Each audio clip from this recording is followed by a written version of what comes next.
Olá pessoal, aqui é a psicóloga Natália e eu quero dar continuidade a essa série de vídeos sobre ansiedade e esse momento que nós estamos vivendo. Ontem nós começamos a falar um pouco sobre as informações que estão sendo vinculadas a todo momento, nesse bombardeio de informações sobre essa pandemia e como isso tem prejudicado as pessoas que já estão dentro de um ciclo de ansiedade. E é interessante nós percebermos o funcionamento, a dinâmica da mídia, dos meios de comunicação. Porque notícia boa não vende. Nunca vendeu. A gente nunca abre um jornal e vê lá só notícias boas. Pelo contrário, a gente tende a ver cada vez mais notícias ruins. E geralmente a mais impactante ali do jornal é a que vai na capa. A mesma coisa com os telejornais. A gente sempre vê ali um destaque dado às notícias mais impactantes de cunho negativo. Então é importante a gente perceber essa dinâmica, porque esse é um momento propício, ideal para vender jornal e para conseguir audiência em telejornais. Não só esses dois meios de comunicação, mas também sites de notícias. Por quê? Porque eles têm aí um prato cheio para poder vincular do momento aí, inundando as pessoas de informações ruins de cunho negativo. E aí é claro que eles vão conseguir sim muita audiência, porque os olhos do mundo estão voltados aí para as notícias.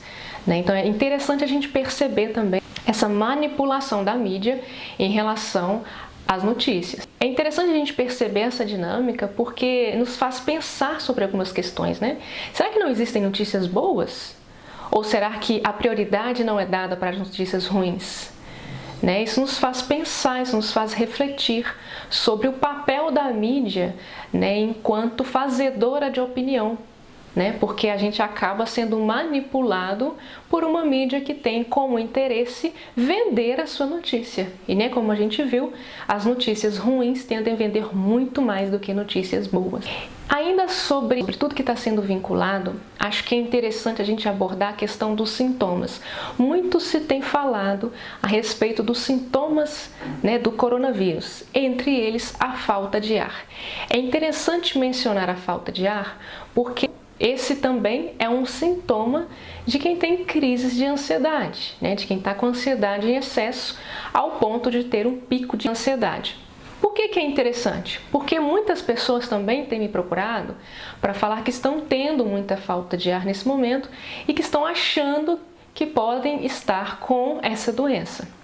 Só que existe uma diferença muito grande entre uma crise de falta de ar causada pela ansiedade, e uma crise de falta de ar causada pelo coronavírus.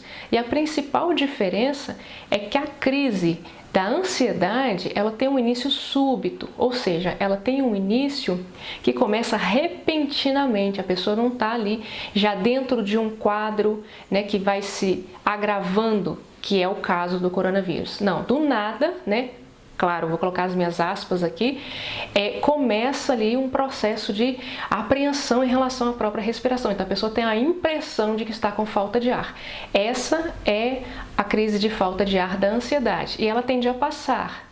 A pessoa tem um episódio e aquilo passa. Porém, a falta de ar do coronavírus não é assim, É uma falta de ar que vai se agravando, que já vem de um quadro que também é combinado com outros sintomas, Não é só a falta de ar, que desenham todo um quadro sintomático causado pelo coronavírus. Então é importante saber essa diferença, até porque isso inibe, o imaginário das pessoas ansiosas, porque é uma característica também de pessoas que estão dentro desse quadro, de um quadro ansioso, de terem um imaginário muito fértil, voltado para as questões sintomatológicas. Essas pessoas são muito sugestionáveis, ou seja, se elas veem sintomas, elas já tendem a sentir aqueles sintomas, devido a essa sugestionabilidade. Então é importante tomar cuidado aí com informações que sejam demasiadas, de um excesso de informações que com certeza tende a agravar quadros ansiosos de pessoas que já estão aí dentro de um ciclo ansioso. Bom, esse foi o vídeo de hoje. Eu volto novamente aqui com outros vídeos, com outras dicas para nós continuarmos a falar sobre esse assunto. Muito obrigada, um grande abraço para vocês.